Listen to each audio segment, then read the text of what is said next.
Have you noticed how easily we get stressed about things we can't control? We see other people's success and immediately feel the need to measure up without knowing what it actually took them to get there. And before we know it, we are stuck in this comparison trap that steals our peace and confidence. As 2025 swiftly draws to a close, it ushers us towards 2026, a year filled with promise, purpose, and productivity. To truly maximize the opportunities ahead, we must be intentional about the mindset and character we carry forward. One trait we must consciously let go of is comparison. Comparison clouds vision, weakens confidence, and distracts us from our unique path. As we step into 2026, freedom from comparison will position us to grow, thrive, and become all we are meant to be. Let's talk about comparison, the thief of a joyful life. Dr. Ray Kumis discussed 3 thieves of joy. The first thief, he said, was bitterness. The second thief was complaining. And the third thief was comparison. When Satan can't make you bitter enough to complain, he will seek to lower your self-esteem and allow you to compare. Let's take a look at what the scripture says in 2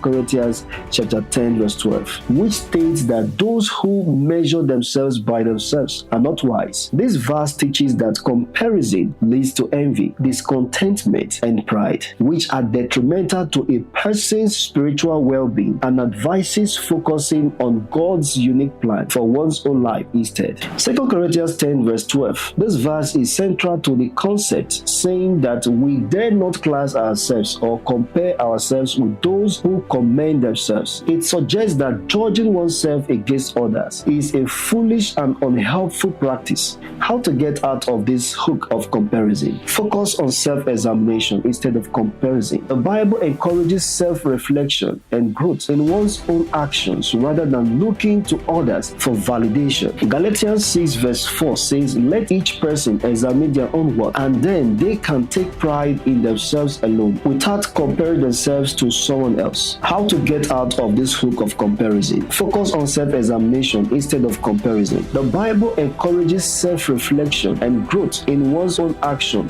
rather than looking to others for validation. Galatians 6 verse 4 says, "Let each other examine their own work, and then they can take pride in themselves alone without comparing themselves to someone else." Comparison fosters envy and discontent. The Bible speaks out against envy, which is a direct result of comparison. Proverbs 14 verse 30 says, "Envy can eat you up." And 1 Peter 2 verse 1 tells believers to rid yourselves of all malice, envy, and slander. God's plan for each individual.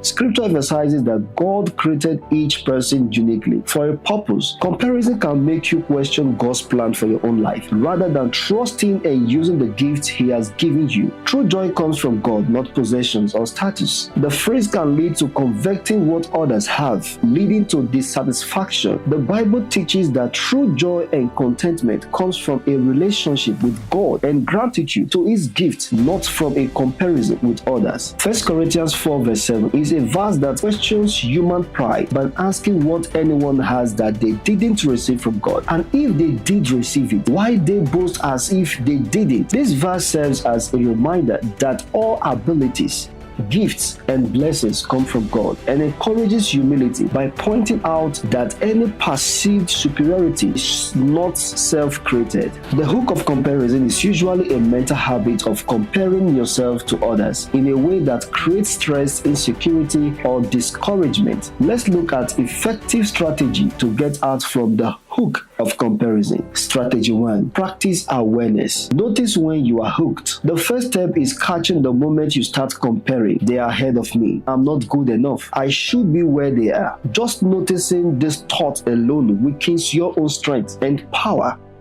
Strategy 2. Shift from comparison to inspiration. Instead of "they are better," try say, "What can I learn from them? What aspect of this motivates me?" This turns comparison into growth instead of shame. Strategy 3. Come back to your values. Ask what matters to me, not to others. What kind of life am I trying to build? Comparison often disappears when you return to your own path. Strategy 4. Limit triggers, especially social media. Curated feeds amplifies comparison. Try muting accounts that sparks insecurity. Setting time limits. Avoid scrolling when you feel low. Strategy 5. Celebrate your progress, not your position. You heard me right. Celebrate your progress, not your position. Track what you have improved over time, what you have overcome, and what you have created. Comparison asks, where are they? Why growth asks, how far have I come? You see the two difference. Where comparison is asking of others where they are, growth is asking, how far have I come? That's how you measure up. That's how you balance yourself.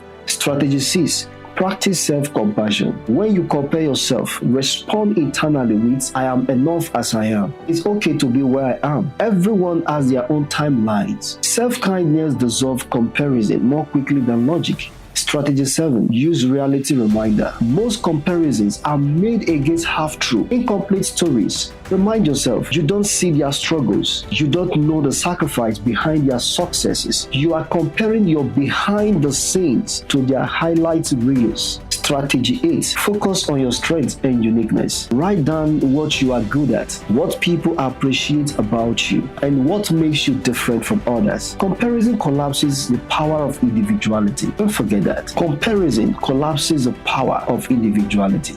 Strategy 9. Set personal measurable goals. Make progress towards your own goal, not someone else's. Lastly, strategy 10.